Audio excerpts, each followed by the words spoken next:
Chandrababu నాయుడును skill development కేసులో case పెట్టడాన్ని సవాల్ చేస్తూ సుప్రీంకోర్టు దాకా వెళ్ళింది. క్వాష్ పిటిషన్ అంటారు. అంటే స్కిల్ డెవలప్మెంట్ కేసులో ఏపీసీఐడి వేసినటువంటి ఎఫ్ఐఆర్ను రద్దు చేయండి అంటూ సుప్రీంకోర్టుకు చంద్రబాబు నాయుడు వెళ్ళిన సంగతి తెలిసిందే. అంతకుముందు హైకోర్టుకు వెళ్ళారు. హైకోర్టు ఆ ఎఫ్ఐఆర్ను రద్దు చేస్తానికి నిరాకరించింది. క్వాష్ పిటిషన్ యాక్సెప్ట్ చేయలేదు.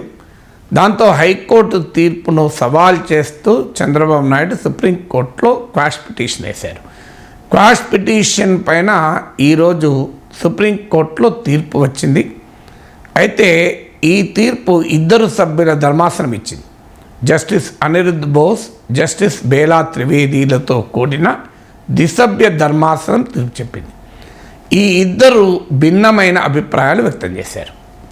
Section 17A of prevention of corruption act ఈ చంద్రబాబు నాయుడు కేసుకు వర్తిస్తుందా లేదా అన్నది సుప్రీంకోర్టు ముందున్న అంశం. Section 17A of the prevention of corruption act ఏంటంటే, ఒక పబ్లిక్ సర్వెంట్ ఆ డబ్బు తీసుకుంటూ స్పాట్లో దొరికితే అరెస్ట్ చేయొచ్చు. కానీ అలా కాకుండా ఒక పబ్లిక్ సర్వెంట్ తీసుకున్న నిర్ణయాలు పైన ఏదైనా కేసు పెట్టే ముందు ఆ పబ్లిక్ సర్వెంట్ను తొలగించే అధికారం ఎవరికి ఉందో, అంటే నియమించే అధికారం ఉన్నవారికి తొలగించే అధికారం ఉంటుంది. ఆ అధికారం వ్యవస్థ నుంచి అనుమతి తీసుకోవాలి. అంటే చంద్రబాబు నాయుడు ముఖ్యమంత్రి హోదాలో తీసుకున్న నిర్ణయాలపైన కేసు ఇది కనుక చంద్రబాబు నాయుడును ముఖ్యమంత్రిగా నియమించిన గవర్నర్, తొలగించే అధికారం ఉన్న గవర్నర్ అనుమతి లేకుండా కేసు పెట్టవచ్చా లేదా అన్నది అంశం. అయితే చంద్రబాబు నాయుడు కేసు పెట్టిన సమయానికి, ఆ కేసు జరిగిన సమయానికి, నా నేరం జరిగిన సమయంలో ఈ ప్రివెన్షన్ ఆఫ్ కరప్షన్ యాక్ట్ 2018లో భారీ సవరణలకు గురైంది. సో భారీ సవరణలకు గురైంది దానికన్నా ముందు కదా ఈ నేరము. అందువల్ల ఈ 17A అప్లికేబుల్ అవుతుందా లేదా అన్నది అంశంగా ముందుకొచ్చింది. అంటే ఈ section 17A of prevention of corruption act అమల్లోకి రాకముందు జరిగిన నేరాలకు కూడా ఈ కండిషన్ వర్తిస్తుందా, అనుమతి తీసుకోవాలి. దీనిపైన అనిరుద్ధ్ బోస్ ఒక రకమైన తీర్పు చెప్పారు, బేలా త్రివేది ఇంకో రకమైన తీర్పు చెప్పారు. అనిరుద్ధ్ త్రివేది అన్నది ఏంటంటే వర్తిస్తుంది.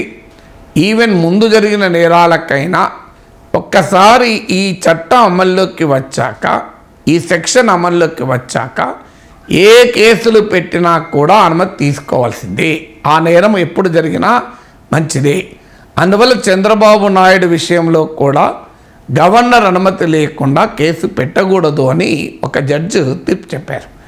కావాలనుకుంటే రాష్ట్ర ప్రభుత్వం ఇప్పుడు మళ్ళీ అనుమతి తీసుకొని కేసు పెట్టవచ్చు, కానీ అనుమతి తీసుకోకుండా కేసు పెట్టడం చెల్లదు. అంటే ఈ స్కిల్ డెవలప్మెంట్ కేసులో చంద్రబాబు నాయుడు పైన పెట్టిన ఎఫ్ఐఆర్ కొట్టివేయబడుతుంది అనిరుద్ధ్ బోస్ తీర్పు ప్రకారం. ఇక రెండవ తీర్పు బేలా త్రివేది. ఈమె తీర్పులో ఏమన్నారంటే, ఇది రెట్రాస్పెక్టివ్ ఎఫెక్ట్, అంటే ముందు జరిగిన నేరాలకు కూడా అప్లై చేస్తే ఇక ప్రస్తుతం జరుగుతున్న అనేక కేసుల విచారణ దెబ్బతింటుంది. ఈ ప్రొవిజన్ అంటే ముందుగా పై అధికారి పర్మిషన్ తీసుకోవాలి, అంటే నియమించే అధికారి, తొలగించే అధికారి పర్మిషన్ తీసుకోవాలన్నది పెట్టిన ఆబ్జెక్టివ్ ఉద్దేశం ఏంటి? అవినీతి పరులను, అవినీతి ఆరోపణలు ఉన్న వాళ్ళను రక్షించటానికి కాదు. అందువల్ల ఈ రెట్రాస్పెక్టివ్ ఎఫెక్ట్గా అమలు చేయడం అనేది మొదలు పెడితే చాలా కేసులు దెబ్బతింటాయి కనుక దీని ఉద్దేశం అది కాదు. అందువల్ల ఈ నిబంధన, అనుమతి తీసుకోవాలన్న నిబంధన ముందు నేరాలకు వర్తించదు అంటూ ఆమె తీర్పు చెప్పారు. దీంతో భిన్నమైన తీర్పులు రావడంతో ఇది మరింత విస్తృత ధర్మాసనానికి రెఫర్ చేయవలసిందిగా చీఫ్ జస్టిస్ను ఈ ఇద్దరు జడ్జిల ధర్మాసనం కోరింది. అందువల్ల ఇది ఇప్పట్లో తేలదు. Chandrababu Naidu skill development case ఇలాగే కొనసాగుతుంది. ఆయన మొదట్లో తాత్కాలికంగా మెడికల్ గ్రౌండ్స్ పైన బెయిల్ వచ్చింది, ఇప్పుడు రెగ్యులర్ బెయిలే వచ్చింది కనుక బెయిల్ పైన చంద్రబాబు నాయుడు ఉంటారు. కేసు విచారణ కొనసాగుతుంది. మళ్ళీ 3 సభ్యుల ధర్మాసనాన్ని ఏర్పాటు చేసి ఆ కేసు ఆ ధర్మాసనానికి ఇచ్చాక ఆ ధర్మాసనం మళ్ళీ విచారణ మొదలుపెట్టి ఆ విచారణ పూర్తయి తీర్పు చెప్పే వరకు చాలా కాలం పడుతుంది. ఈలోగా ఈ కేసు కొనసాగుతుంది, చంద్రబాబు బెయిలు కొనసాగుతుంది. ఎవరైనా మళ్ళీ ఏదైనా కోర్టు బెయిల్ను కొట్టివేసేదాకా చంద్రబాబు బెయిల్ కూడా కంటిన్యూ అవుతుంది.